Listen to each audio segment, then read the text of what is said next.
Bonjour bandeko balandi to sepeli ko ya lisusu liboso na bino biso groupe Flit Bumbu chaîne ya YouTube to pesi bino mbote na kombo na Yesu Kristo. Lelo toye na émission na biso ya mibale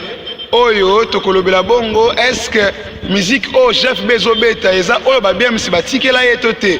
na libaku yango toza na mokambi moko ya groupe Flit Bumbu yo yazali premier directeur technique ya groupe Flit Bumbu na kombo ya DT2D nani na lobby bonjour.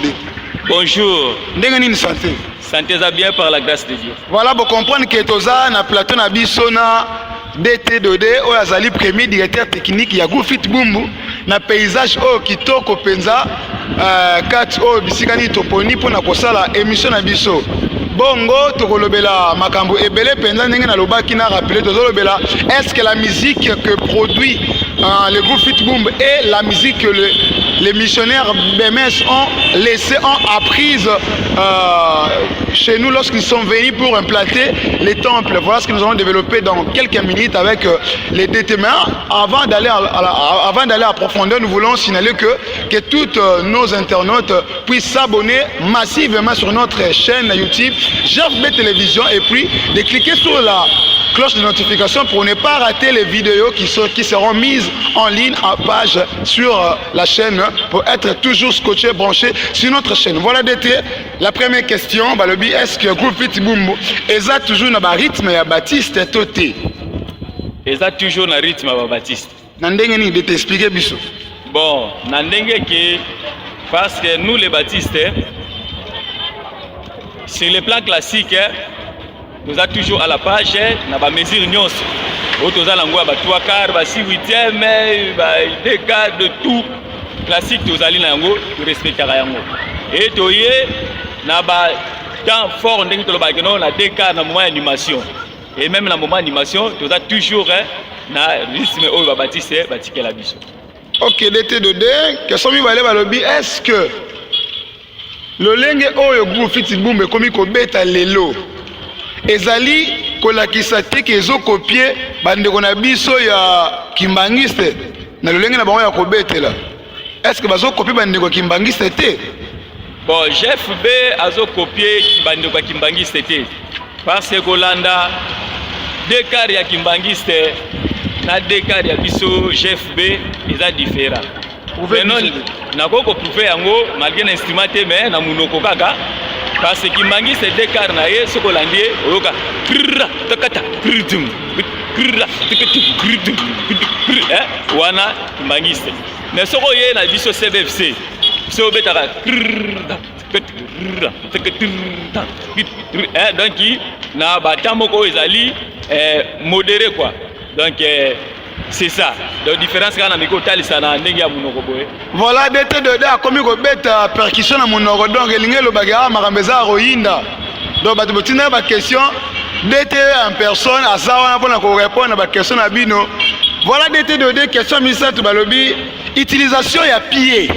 Besoin de yebi pied to sala rango ba bien msibatikela biso rango. Sikoyo ba bi groupe Flit Bumbu et ça la kasusu ba pied pamba te. Alors changement on a ezadi nini eza ya ko copier bande kwa kimbanga satende bon pe ça la raté to ezani. Bon, eza pena ko copier bango te. Parce que pour jouer na pied ou pas, eza vraiment obligatoire te. Bon, eza que quelqu'un na moi ba circonstance sur ba production sengaka par exemple kendeti na classique. Oui, to ko gibe ko beta na biso na ndenge ceinture. Mais pour faciliter quand même que les percussionnistes, problème est que tu retiens la biso pied, même que dans le moment il y a des quarts, mais ça c'est obligatoire que non il y a utiliser pour mettre instrument faut que pied ezala. Tu négliges yango peut pour utiliser yango. Mais ça c'est obligatoire que yango moni que non ils ont la production aussi tu utiliser yango la production peut tu utiliser yango te. Voilà, on a bien suivi les directeurs techniques du groupe Flit Bumbu, les premiers, le DT2D qui vient de dire que l'utilisation du pied n'est pas obligatoire, mais c'est pas aussi qu'on a abandonné, mais on l'utilise au cas où on a besoin de ça. Et puis ce n'est pas que lorsque vous utilisez un côté, ne bobo qui est libanda. DT2D, question oyo ko répondre par vrai ou faux. Vrai ou faux groupe Flit Bumbu, et ça moi na groupe Flit Makala. Bon, c'est vrai. Le groupe Flit aza mwana ya flûte ya makala. Donc au makala aboti sur le plan ya musique. Parce que tant au groupe flûte abotami. Bon, na cadre ya fondation, makala te muta fondé groupe flûte ya Bumbu. Mais groupe flûte Bumbu tango ezalaki fondé, tozalaki penda à la page T. Il y a rythme na biso Baptiste to ya CBFC. Même les notes te yeba kinga ko déchiffrer en côté d'autres on beta kibudi kibudi. Mais makala boti biso dans le sens que yende mutu azwi biso alakisi biso ndenge ko beta note ya maîtrise nyonso. Ne ngwana to bengi makala maman na biso. Ah voilà, tu comprends bandeko balandi que groupe flûte Bumbu ezali mwana ya CBFC makala au niveau musical. Donc d'être d'affaire comprendre biso que ce que ça faut fonder groupe flûte par rapport à physique ko banda ko sangana eza makala te. Mais ce qui na marambo etali musique eza groupe flûte makala nde a fondé groupe flûte Bumbu na makambo etali musique. D'être de balobi est-ce que vous travaillez en collaboration na groupe flûte makala parce que lobby basa maman de toyebi maman na moi na basa toujours en relation. Est-ce que groupe flûte Bumbu travaille en parfaite collaboration na groupe flûte makala? Oui, tu collabores avec nous bien. Collaboration est à ya malamu. Malgré qu'à tout moment, mais collaboration est à malamu. Ok. Alors, français balobi, telle mère, telle fille. Le groupe flûte Bumbu est groupe flûte makala. Est-ce que groupe flûte Bumbu est bêta kandenge moko? Na groupe flûte makala soto bike lelo groupe flûte makala eko beta ata toza wana te toza capable koloba eza groupe flûte makala soki to moni groupe flûte Bumbu zo beta ata groupe flûte makala eza wana te toza pe sur place te to koyoka to bike oui wana baza bana makala babimisa tala bazo beta lokola bango to koyi koloba bongo soki oui pourquoi soki pe non pourquoi. Bon tokoki koloba bongo dans le sens non parce que makala na biso toza ba Baptiste. Oh, toza na même rythme au rythme ba Baptiste. Et puis les deux ceux qui toye sur le plan na carte ya classique. Respect ndenge to respect karaba note na ndenge tout ndenge moko. Bon moi différence muke peut-être ko za na banzembo musu peut-être que biso toza arranger yango na gamme mususu. Ba on peut arranger la gamme mususu mais au moins que moi mélodie peut-être na sens wana mais ceux qui toye na carte de production oui production eza nango normal question to zobeta oyeba kete wana eza makala zobeta to oyo Bumbu tout comme pe ko bosa na que no makala zobeta mokanisa ngo peke Bumbu mutu azobeta tout comme pe que no Bumbu azobeta okanisi no makala azobeta. Voilà, tu comprends que dès de la FCBSO, différence est peut-être dans l'arrangement, est privé, mais dans l'Étali,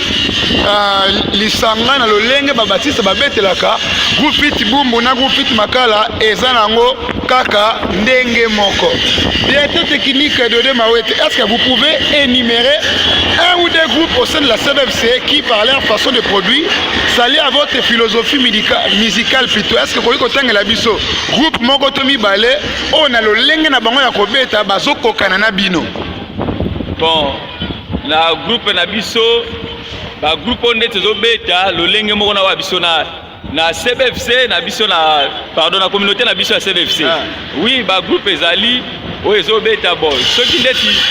na yena nuka bodé ce qui na na district na biso ya Lisala. Bon, par exemple so na bike et na longola ta musu ba mama na biso. Ta musu le tokoloba. Po biso dobi ke no to landi ba mama et puis biso pe ba oya biso pe bazo landa biso nyo supe bazali soki pe ke no to kei na Selembao pe même le soki Selembao azo produire au mona ke de même ndenge Bumbu abetaka au mona pe ndenge moko Selembao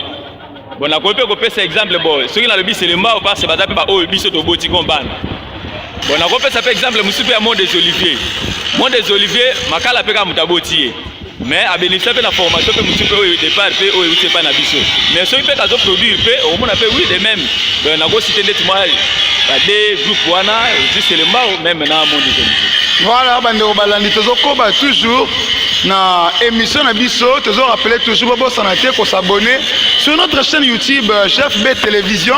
et puis toujours cliquer sur la cloche de notification pour ne pas rater ne serait-ce qu'une seule vidéo. Dès que tozo continuer est-ce que au lieu de le vélo comme pied eza photocopie ya basalutiste tokoya nano mpe wana mokie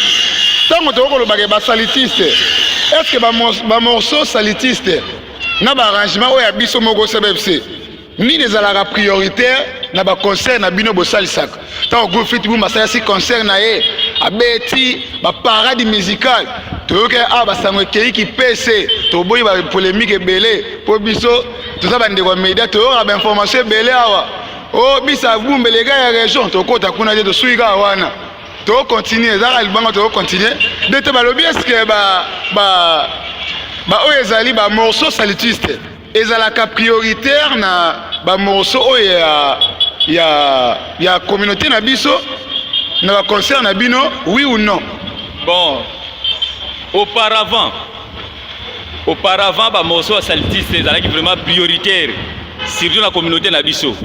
Au plupart que on a que même biso de sali concert même groupe musu mais soko ke yokuta mingi ba morceau oyo koleka ezala ba salutiste ya biso moko mona ka ke moi ya muke kaka mais priorité za kila ba salutiste mais au fur et à mesure nengi tozo ko évoluer bon na communauté pe que to ba quitter quand même biso moko pe to arrangeaka zomona to sala ba arrangement il faut pe to valoriser pe ba arrangement oyo ya biso moko bon na ba temps o nengi to komi na lobela mpona ba groupe nyonso ya communauté na biso te mais ndeti biso pa na biso na bumbu lelo oyo même na ba concert na biso soki otali balance ya ba morceau na biso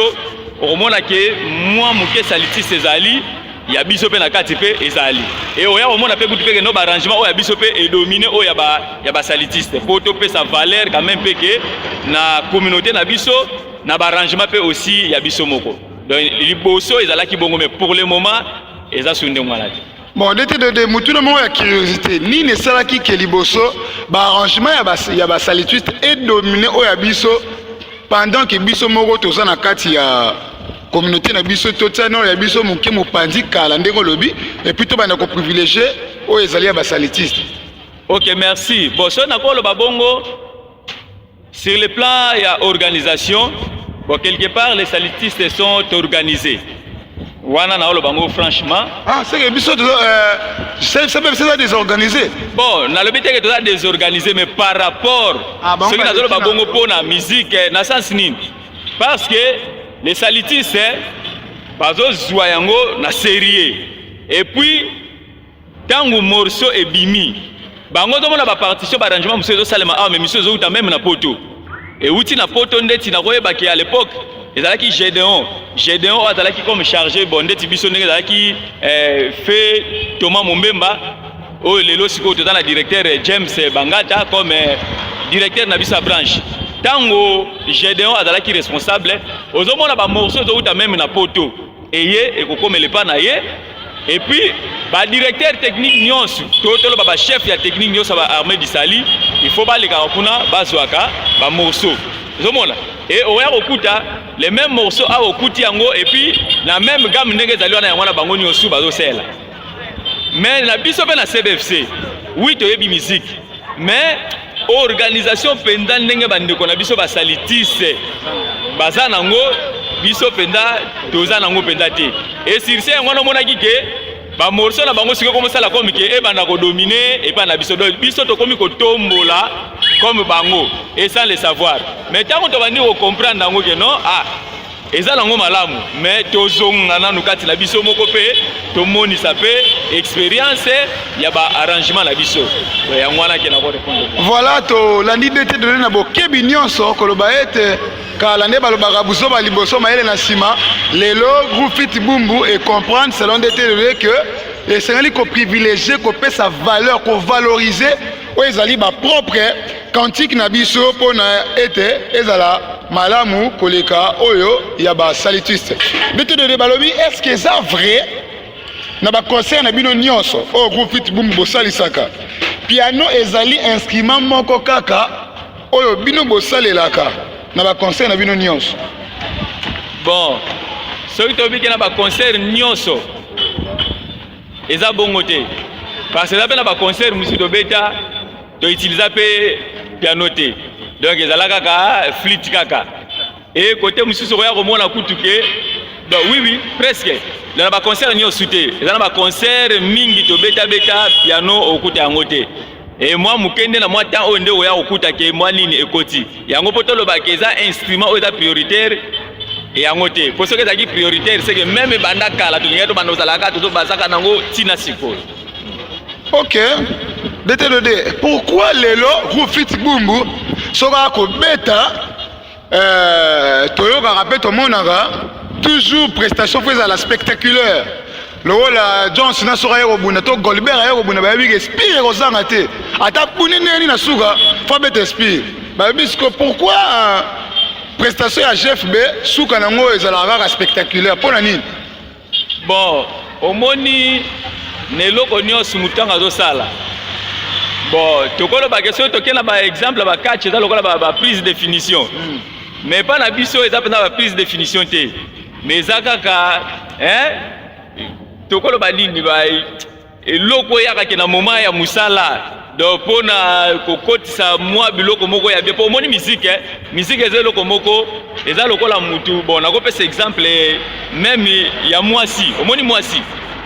eza na mutu muso komona ke mwasi wana ke no aza mabe oui bato bamona ke mabe mais mutu ayebi valeur ya mwasi soka zuiye embellir ya bongisi ebote na yo wana na bato bana komona mwasi na mabe bakomolula ye pona nipo atombe na maboko ya mutu oya bi valeur yeloko ya zanango c'est ça la musique. Donc ce qui est à la kabongo c'est parce que bato bayebi ke no groupe fleet era organiser activité donc makambo kitoko ezalaka. Et puis on a pas que tout ça là fort à tout moment logo là bato bayebeli biso bongo donc c'est que na ba production na biso tango tozo sala il faut bato pe baya bakuta moi loko moko eko marqué que turo to keneki to mona ki boy mais turo to ke to moni lisusu neti boy turo to ke to moni lisusu neti moi plus pire et mati donc ezaka ke moi ba stratégie moko pour que musique na biso ezala apprécier et pas ya ba fan na biso et puis pas na bandeko nyonso ba sepelaka na koyoka musique. Voilà tozo koba bandeko balande longo na DT2D DT lobeli makambo ya ba prise de finisseur tolobi boy tozo mona toujours na ba production ya groupe Fit Bumbu ressenti mouvement oyo dominera makasi eza oyo bobengaka na musique prestro soki presto soki na prononçango bien donc c'est-à-dire kokende mbangu chocho donc lokola ba nde totalaka film ba Charlot donc chocho alors mouvement wana est-ce que ça nayebi ke tobosela ba mouvement ebele est-ce que ça prise de définition na bino ata bobandeye maleme na adajo suka nango mpona kosuka na prestro to eza nini? Bon et ça pendant prise de définition te parce que na musique ba mouvement nyonso eza utile et puis pe ba chaque ba mouvement peut dépendre pe na ba arrangement oyo mutu asali pona ko ambeli donc apesa harmonie na eloko oyo asali donc omona ki yango na moi ba biloko wana ekota leo na ko pesa exemple neti Yesu ndeko na bolingo quel ami fidèle. Bon, tokomona on regarde ti cantique moko boy kaka to beta ngo na 4 quarts, to beta ngo moni yango papa tout ça. Mais kaka quel ami wana. D'accord, beta ngo peke na 4 quarts wana, soit be na ko beta ngo pe na changer pe mouvement ke, to na ngo na 3 quarts kaka quel ami fidèle wana. Et na mouvement pe aussi. Toko beta ceux qui tozaki na mesure à 4 quarts, toko beta ngo pe même na mesure à 3 quarts, na mouvement pe na même chant wana mais na kobeta nango ata na ba 6 mouvements différents zomona donc bomoni pesa que no mutabandi nango soit na dajo akena nango na lego donc pona kaka kena luka ke ya ko kotsa couleur moko bato mais quel ami oui to yoka na biso quel ami ebeta nango pe mais na ndengo betelio ezaka ke pona moi biloko moko wana ko sala ke ndito dike no tellement que excitaka donc po excitation na ezala pour moi bazizani wana pe ezala mais ezaka kate que non na nyonso tout il faut ya moté parce que ça na le bibongo même na ba formation na biso tanto pesaka comme si on a pesa nini pona art de direction na yebisaka bandeko na bi oui na moment zo diriger nzemba ngo tia ya mesure nini okoko za la soit que na bâtiment na yo ata ndenge nga na la bino mais tout comme peko lobi peke non okotsa mwa biloko moko mais principe ezali kaka zala kaka na kati ya mouvement na mesure na yo oyo zo kende nango po bato bakomona ko kende mwa mbangu mais oza toujours na respect ya mesure na yo ke na bi ke non na za na kati ya mesure soit ya 4 quarts bien nini olieke ya kobunga bâtiment maboko pona nini mais nous c'est là que pour que il y a pour valoriser musala na biso. Ah, pour na valoriser musala na biso et le bibongo DT de Mawe toi sali premier directeur technique qui toujours rappelé toujours ya groupe Fit Bumbu toko ko ba bongo na émission na biso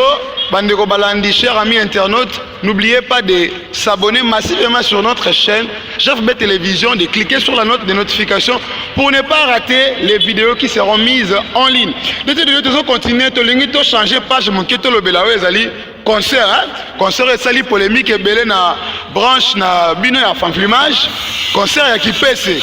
batu balobi lobi trop tomoni ba photo tomoni ba vidéo ndina lobi liboso basango etamboli a batu ba capturer balobi na bandenge na bango mutu ga groupe Fit kendelaki donc na oya région match ezate zangate eza batu ne balobaki donc biso to rapporter ka maloba batu siko biso to kimi na biso anglais wana po to boyi ba polémique. Le angle musical, qu'est-ce que le groupe Fit Bumbu a innové dans le concert au Kimpese? Bon, dans le concert à Kimpese, je pense que le groupe Fit a innové qui? Dans le concert qui en place, on a même le pasteur titulaire. Alors que ngai ndenge naza boy, naza flûtiste, na beta flûte et puis na yo kakape ba groupe Fit go beta. Mais façon na mone li flûte ezobetela awawa donc pas na ngana zomona ngoko mbala liboso na mona ba innovation za nini yango na uti ko pesa exemple kakawa quel ami kaka za moi chambo ko boyo ba mona kaka ah yes ndoko na bolingo au nini mais au kotisi yango moi ba mungu na pilipili to benga ki harmonie donc yo lambi yango penza na ba mouvement na ba nuance tout ça et bimi on dirait neti yango te mais ba ba ke no eza yango ozomona même kuna alors ba innovation esalemi kuna na Kimpese koya kotala même ke na bandeti tala moso neta le ciel saba to bi ke notre mesala robeta ngona 6/8e le ciel saba mais kuna le ciel saba moni ke le ciel saba betami na 6/8e et puis ekoti na rythme agwaya e binisi batu na banini boye ya solo wana mais oui e binisi batu siko mtako kama parce que ezana ba misusu ndenge oya kuteleza lokola ba rabi ne change pas donc oya kutaka ndenge batikela ye ya ngwana kaka ya kolandaka mais musique ezali monde moko évoluaka du jour au jour donc lelo to mona kutu même na moi bata mokilo mona ke mise moko ayembaki mwa nzembo na yeboye ayembi yango mais mise moko so aye kosala succès na temps oyo azwi kaka eloko wana vie na ye wana betaki mais yeba lambi yango na nde epesali mama na succès lisusu. Ozomona monsieur wako ba ata kisi mais quelque part toke na kana kisi te mais koyeba savoir faire musala oyebi tango oyebi yango pe olingi yango et puis nzambe akobanda ko inspirer yo na mwa biloko moko ka batu bamondoka mwa kaka donc yango wana penza ke beaucoup plus beta secret na biso wana na pesi kaka exemple pour na le ciel saba mais ezala ba morceau ebele ba o balandaki quand même pe ke ba monaki la réalité oyo to monisaki kuna. Voilà, bandeko balandi cher ami internaute tozo koba vous comprenez que DT de la FCBiso innovation qui tellement ebele basantu to mande balobaka o batie tembe bo s'abonner na chaîne na biso puis bo rotala ba innovation esalamaki DT tangi morceau mara lobi le ciel saba ko tsaki ba goya kuna ba salaki ba pilipila ba munga donc ezaki ya o pesi mbombo aboy donc to bozala toujours en direct na chaîne na biso bongo bomona ba innovation esalamaki na concert ya Kimpese DT bongo balobi est-ce que na minute autre to ça sans ignorer biso bandeko média to ça sans ignorer to kotambola ba information eza na toile to comprendre que groupe Fit Bumbu na minute eza likolo na district ya Lisala o pa iwat bosali alors batu ba kolobela bino mingi pena mingi to ba secret technique na bino eza nini po bokoma lelo au top boy. Bon secret ya technique na biso ezana premièrement ya koyeba ko respecter ba élément ya malamu pour la production nde nini bon ba élément ya malamu ndenge to yeko na musique ba bisi biso pour na kozana ba production moko ya malamu to musique kitoko ezala ya qualité. Premièrement faut bozala na ba instrument ya qualité, les deux bozala na ba musicien ya qualité et puis ya troisième lango bozala na organisation ya malamu. Alors biso pe na technique on doit rotala que non parmi ces trois choses donc il faut tozala ba oyo tozana na kati. Alors pona kozana ba musicien à qualité, donc c'est que il faut ba formation ezala et puis olakisa mutu musala oyo loko yazo yekola. Donc tant azo sala musala azo sala ngo pena na ndenge o bolakisa lié pena bolingo oyo alingelaka musala. Et secret wana negi to comprendre donc na mukuse secret na biso ngwana tozana kati ya respect ya 3 éléments oyo ezali ke pour production ezala ya malamu nde ya ngwana ezali secret na biso ezo sala pe que non toujours groupe na biso ezala na top. Voilà tozoko ba DT de pesi les somero ya malamu na ko rappeler na ba bandeko ba kolanda biso en ligne na lobby pour la musique na bino za malamu hein. Soki bo betara ndenge soki ndenge nini DT de la lobby ezana 3 choses. Ya liboso ezali kozana ba instrument ya qualité, ya mibale ezali kozana ba musicien ya qualité, pe ya misatu ezali kozana na organisation moko ya bien. DT de question o euti musika. Euti pena musika za question ba polémique, wa pena na lobby za question ba polémique. Ba lobby na kata disika lisala. Soki ba ngai ndeko journaliste na kosenga na yo otangela biso 5 groupes ya makasi na kata district alisala et puis bino groupe fit bumbo kozala 40e na 5 groupes wana tangeli biso soki s'agit autant à 5 groupes ya district alisala groupe na bino groupe fit bumbo ekozala 40e na 5 groupes wana yokota. Bon na 5 groupes parce que est-ce que tozana no biso moko flit abumbu flit makala azali lisala azali Ngiringira azali, Selemba wazali, bon azika lokola donc monde désolvé de lokola ba groupe nyo suka oizana na district na biso ya lisala. Bon. Koloba ke na ba groupe nyo suana. Lelo ce qui place na biso ko kozala wapi na. Ce qui doit la classer bino. Ce ba classer biso. Bon en tout cas ceux qui ba lobi ba classer biso. Bon, na cadre de toloba ko eza question ya polémique tonine. Mais pour la réponse n'engage à l'ITAN que directeur technique à groupe Fleet, ce va classer Bisso. Donc parmi les 2 premiers, Bisso dans la 4. Parmi les 2 premiers. Ok. Les 2 premiers, on se combine nanan.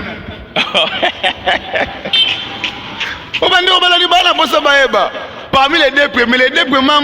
groupe Fleet boum na pas na minute ba nyonso ba singa ba bigi na ba kaye ba kotala deta ko lobanine asa kotanga biso to kotanga biso te. Balobi toza 6 mais ba baza parmi les 2 premiers ba kozala bango na nani ba bigi na minute esima mikuna ba téléphone ba kosimba ba bengo pamba pour émission ba agresser. Bon,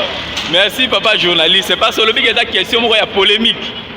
Pour la landi otango lobi bigi question uti musika eza question moko ya polémique. Alors pour na ko éviter la polémique et surtout les biso groupe Fleet Bumbu to comme vivre na stratégie moko faut tout na mayele ya kolobela et puis ya vivre pour moi vent moko ezoyaka yo koloba boye mais bato bazi babongoli na ndenge la bango d'ailleurs kotala ka na ndenge moko luto loba makamba kimpese ndenge utoleka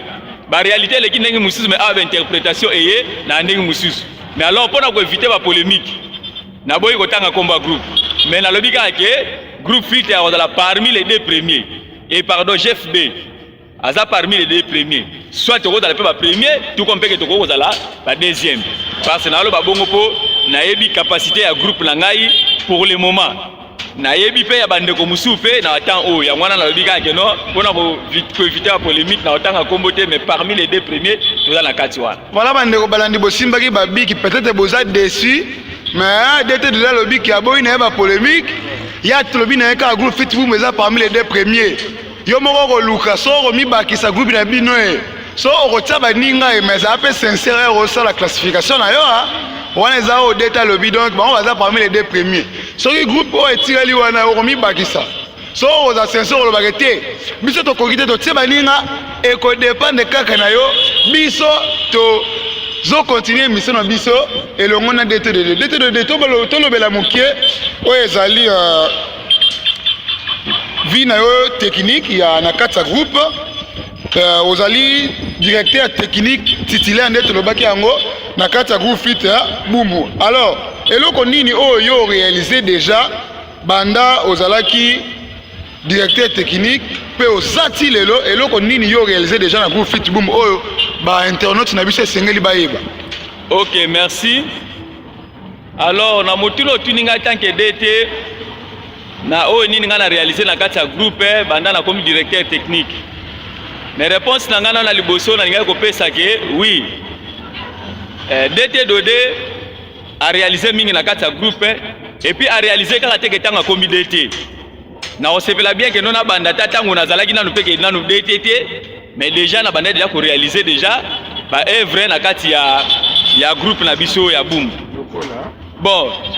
lokola premièrement lelo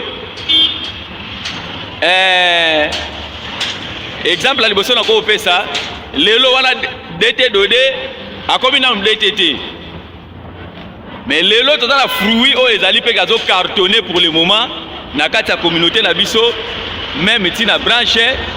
ezana no musala o ebandeli ya DT Dodé. Wa bandeki wana zana o DTT. Parce que ngata on a continué na flite na bandi kozala chef de pupitre ya solo na komi chef de pupitre principal nde na sima na yiko koma directeur technique. Mais na bandi kosala wana nazala no chef de pupitre. Wana chef de pupitre ya ba formation ba musicien et lelo ce que nazolo bake soki pe lelo groupe na biso zo vivre par la grâce de Dieu. C'est grâce ya musala ya liboso na sala ya makasi na 1993. Na 1993 parce que groupe ezalaki par terre au groupe etikala ki effectif ya 5 personnes. 5 personnes on a deux soki to beta flûte, 2 percussionnistes na 3 flûtistes na 4 églises. Donc kesclériste moko, goskesier moko na 3 flûtistes donc to beta ko ba voix incomplet. Mais pour groupe etombama nzambe ayoko sala grâce atindela biso génération moko et puis génération wana yango ezalaki lokola test oyo ba directeur technique na ngai ba pesa ngai po batala efficacité na ngai par rapport ya ba matière o ngai pe na zuso ki na kozala capable ya ko transmettre yango pe na bato et musala o na salaki nde yango na salaki force na biso donc bana o nga na formaki nde ba yeko tombola lisanga donc groupe ezongi en forme et bon bazala ebele même lelo yo misu bazana Angola pendant que tina komi directeur technique na koma na Angola te na koma pe na poto te mais na kamande ko musu mukolo musa uti na Angola biki na kena la groupe fleet moko pona beta batuninga yo uti na fleet nini uti na groupe fleet ya ba DT Dodé abisi ko ngana kamwe ko no komba DT Dodé komi na Angola awa na ndenge nini bon nga moko pe na yebite kombo ekena ndenge nini mais na yeko comprendre que suite ya musala ndi yango ke effectivement tango ndeko pe ba pesi flûte ba betaka voix nini otena betaka euphonium etanga beti ba bia oui to confirmer penza que oui outi na kati ya groupe wana. Alors pour dire que na kolobela mingi na cadre ya formation parce que formation wana ezali force oyo ya groupe parce que ceux qui nazalaki faible pour na ko former les lopende le groupe ezala ba résultat oyo tozala ngote. Alors tellement que nazalaki capable ya ko former de génération en génération et puis kaka ba génération o ngai na former pe ba yeko koma ba collègue na nga na kata musala ne to tomboli musala donc na moi mukuse na ko répondre pour la place wana yango wana. Bon DT Dodé lobi que o former déjà bano ba ko cartonner bana o bazo cartonner nde bana ngo banane est-ce que ko tengela bisata 2 ou 3 bana na o former o bazo cartonner lelo même na kata groupe même na niveau ya district même na niveau régional. Bon pour le moment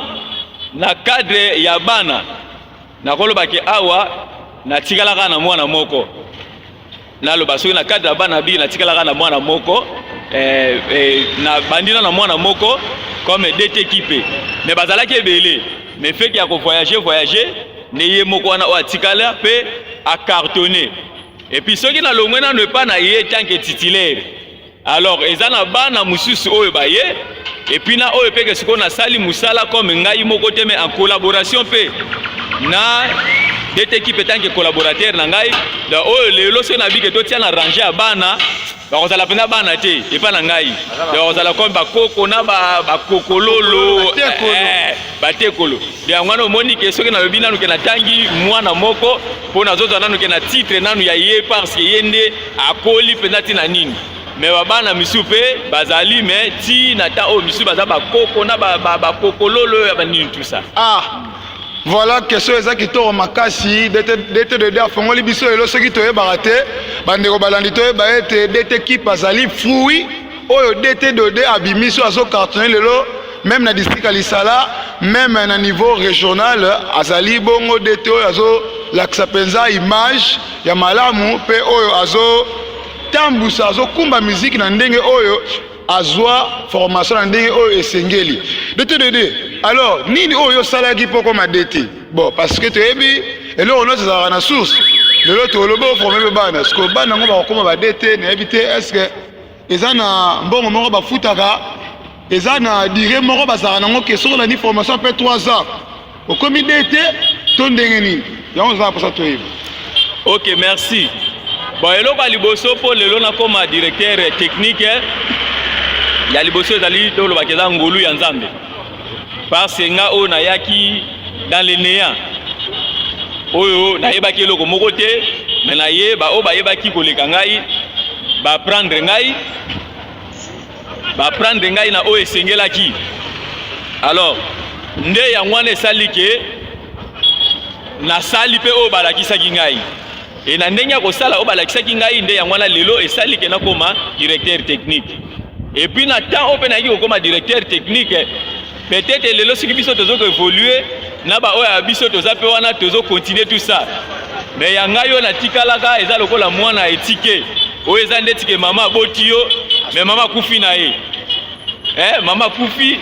donc otikali pena mwana etike donc yokomo bika soit na mabele ya ba mama misusu na kata ba recherche tout ça et parce ya ngona zoloba même lelo ke soki na tout à tolo pona DT équipe na ebike de base ezali o outil mais ba recherche personnelle pe ezanga raté zomona ezanga rapete o ezali pe no en dehors ya o yo pesi na cadre ya koyeba pe kaka pe ba recherche pe misusu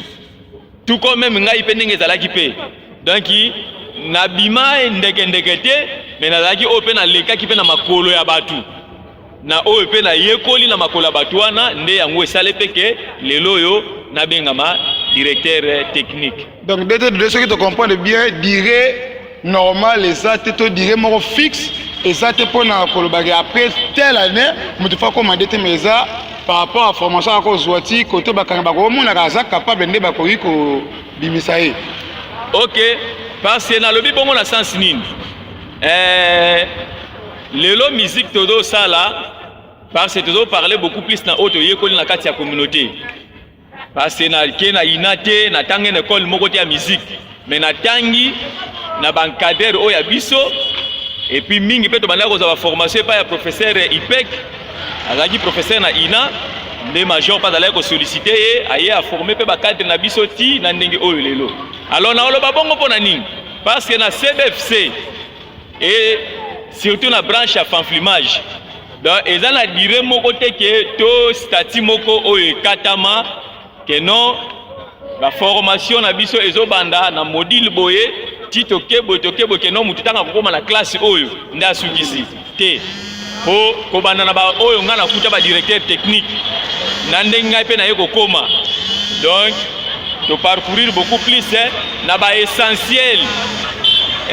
donc ba oyo ezali ba notion moko ezali ke essentiel oyo ko rendre mutu capable azala la capacité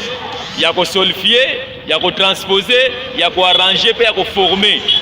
et parmi ba oyo nyonso wana tozwa ndi yango na pesi biso capacité lelo yango na moni ke moyen na déterminer que non po muta comme directeur technique fona tambo te à moins que na organisation ya bino moko groupe par exemple là bandeti ngani na zabo na kati ya groupe langa awa na GFB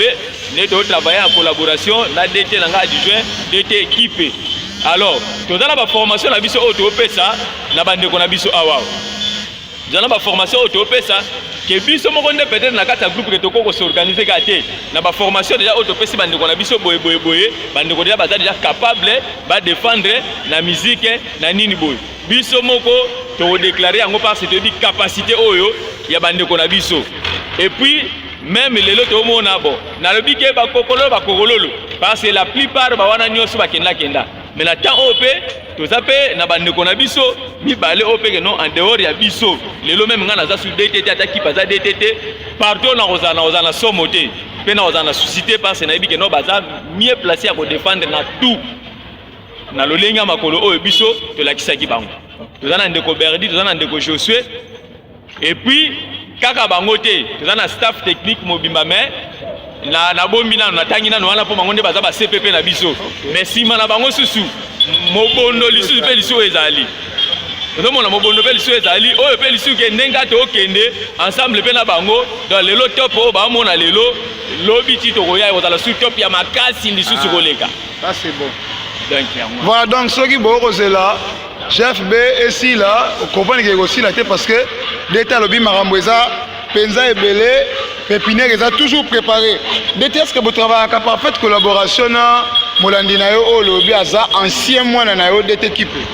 en tout cas vraiment to travailler en collaboration mo malamu parce que ngai na sala ka likambu te na commission technique sans que na solula na yenanu parce que collaborateur na ngai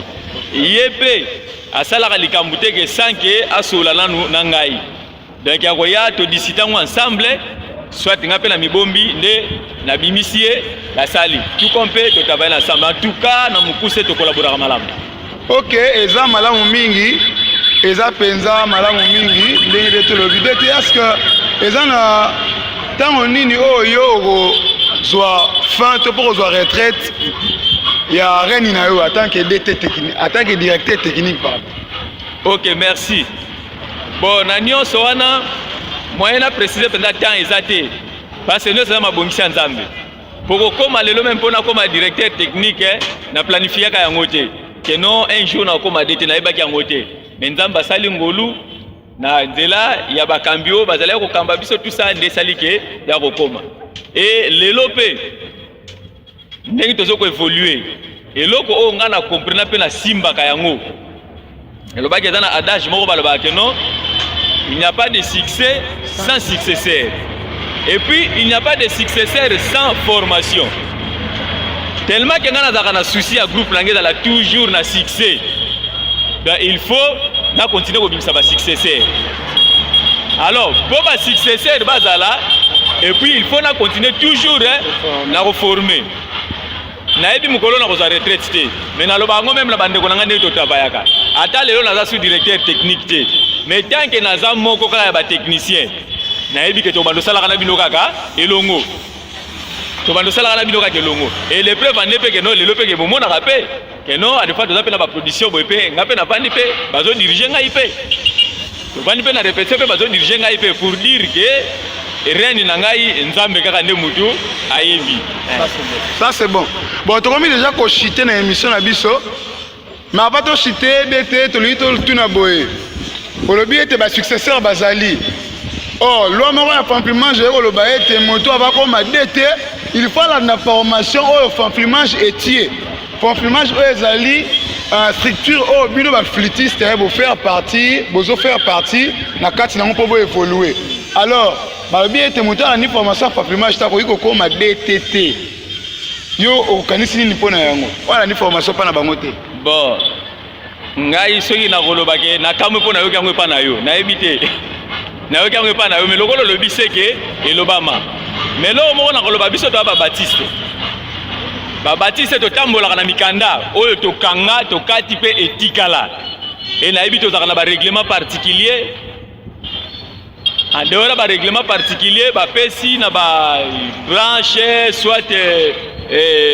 banini ba service to ba direction ya kosala ba règlement ya bonne conduite nde na ba règlement ya bonne conduite nde esika oyo to bomba ka ba makamu nyonso to kata kata keno ya ngwana mutetikala mais pour le moment ce qui est le bongo na branche ya fanflimage to za na règlement bonne ya conduite o to za na ngona kata branche ya fanflimage to tambola ra bongo no to tambola na règlement particulier o ezali ya deck na ya communauté mais na wakati ba règlement particulier wana na monité esika o balobeli biso na kati ya musique keno mutu akoma directeur technique soit alandaka formation na nini bosoka komi yango te en tout cas wana naebi yango te naebi yango te et puis naza contre yango parce que na kati ya branche eza na loi moko te lobi bongo na ebité soki banani ba créer yango parce que oui en dehors ya kozala directeur technique mais naza aussi pe parmi ba président ya groupe naza vice président mais namona mukanda moko te ekamtama ke loi moko besinama pona nini boye en tout cas wana yango na bike na yebi yango te pe naza contre na yango. OK deta lobi ayebi yango te eza faut pona ye ayebi yango te deta. Alors tous autres constater que lelo na activité à branche ba fétiste ya groupe fit boom baza penza lisusu actif te. Alors eza bino mutu boko pekisa bango ba kende susu te eza pona nini? Bon eza penda kopekisa te mais omoni na bomoto boye mutu soki akomi azomona keno nzela o na lekaka abando mone bando koma lokola sujet moko alibaku na nzela o ya lekaka quelque part pe e koma kolembisa mutu po abanda koleka na sens nine suite à ba leçon di o lekaki na kati ya branche donc na lobi penda 100% teke yango me na motuno tuningai ekoki pe kozala moko oyo ekoki kolembisa pe donc moko ba raison oyo pe ekoki kolembisa bana parce que biso oui branche ezali oyo ezoko coordonner biso parce que toza kuna toza fanfare toza flûte toza na majorette na kati wana alors tango activité ezali oyo ebengi biso nyonso sangana tokoya parce que yango aza comme mama oyo azosangisa biso nyonso mais tango nakoma mona ke na libota tozoya kosangana na bandeko ekomi ke bandeko mususu bazotuka kolakisa misapi soit na likambo nga na yebi te quelque part pe ekokoma ke bon mpona koevite mwa banini wana tikana meka mwa kosala mwa nini peut-être parce que eloko lobi eza vrai pour le moment vraiment na baactivité ya branche biso bumbu tozokende mais par rapport ya nini wana vraiment oza na raison na question wana na sepeli na question wana mais eza biso te bato tozopekisa bana bon bana pe na propre volonté na bango te mais na lobi kaka peut-être ekoki kozala suite à mwa bamakamba mike oyo emekaki mwa moke koloba maloba mandeko oyo kosala peke et faire dégoûter bana mais tant que tu as responsable tozana tona pona kosunga pona ko conseiller mais na mikolo koya constat wana kozala suite au mona ke bana ba ozana bango en ordre na ba activité à branche. Voilà pona bato ba ko mitungisa deta lobi ete constat wana kozala susu te ba ko remonter ponti wana dete le tozo mona dete en qui pasali na direction kuna na district est-ce que azozo pe soutien favorable de votre part? Oui parce que azwaka pe soutien favorable pour lelo tango tozoloba cette équipe parmi ba directeur technique ya région donc lelo tobenga ba DT régional DT équipe azana kati toye na district DT azali tout ça premièrement tango totala oui azo travailler na région mais ezape honneur ya groupe fleet ya Bumbu parce que soka salima la mute kuna groupe nini kofingama ezala biso bu alors faut te soutenir mais à part yangai pe na soutenir kaye na ba conseiller tant que collègue technicien na ba conseiller ndenge ni pe ka ko sala musala yango na question na potu na ko pesa ka exemple moko lelo na kanisi pe asona mais bien que Thomas Mumbemba o azalaki directeur na biso ya branche na 2014 papa Thomas Mumbemba akufi et puis lelo production o esalema na matanga ya papa major ko uta lango na morga ngiringiri poto ke nango ti na paroisse alisala tina lelo na yoka ka ba masolo wana masolo tikala et puis bato balobaka non production wana oyo région ya ville ya Kinshasa asala alors tina lelo to sala na biso ba production mais eloko oyo eza eya ko contredire production wana ezala te ozomona et puis ba prestation epesa mangepa ya DT équipe parce que mtu adirigaka siko bato ba mituna ka mais DT équipe ozwaka maîtrise wana ndenge nini ya ko maîtriser ba musicien pele bongo et puis musique ebetami kitoko tina suka ndenge major akundama alors yango nazoloba c'est parce que to portaka ba conseil wana pourtant totalaki personnellement bakabolaki biso na ba horaire ba pitaki ba mikoloke non lelo groupe ba avant corps ya major ebima na opesa donc question na un peu rapide parce que to comme na suka na opesa exemple wana po to comprendre na question o tuni ngai mais tant to bandi ko kendo ko beta bon ngai to tombaka na poule moko photo beta mukolo moko na flit ya lisala je crois na kala musoki na bosani na biso bungu de batuna batundeti ba beta na tour na bango mais tant to kende ki suite à temps et senga que to sangana mais na moi quelques minutes wana ka ko to beta ki na biso flit mais po na ngai na mona ekete musique oyo to beta to ko risquer mukola maibemba major toyoka soni na sens ni parce que na matanga wana tellement que bayebi ke yende aza directeur na bango bakimbangiste bakozala basalitiste bakozala batabipai na bipai bakozala po baya kotala biso na branche ya fanfilmage ndenge nini to honorer mokambi na biso na dernier hommage po to mona ke musique to betaki na biso mais ngai tanke directeur technique na mona ke musique wana ezaki malamu te donc soki to s'organiser te to kena ngoti na suka tango to sangana biso nyonso to yoka soni mais na mupanzi na bengaki dete équipe parce que yende mutadalaki wana adalaki directeur technique ya poule na biso ya poule A et puis directeur technique aussi ya district ya Lisala to ye na conseiller ya bino ndeko poto yoka soni te tala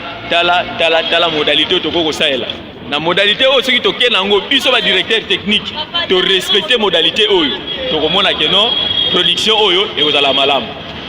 alors bon wana na marché ba moté tango to yaki boye to meki ko mobiliser monde des oliviers na Selembau na biso parce biso to laki poule moko biso boye monde des oliviers Selembau bumbu na ngiringiri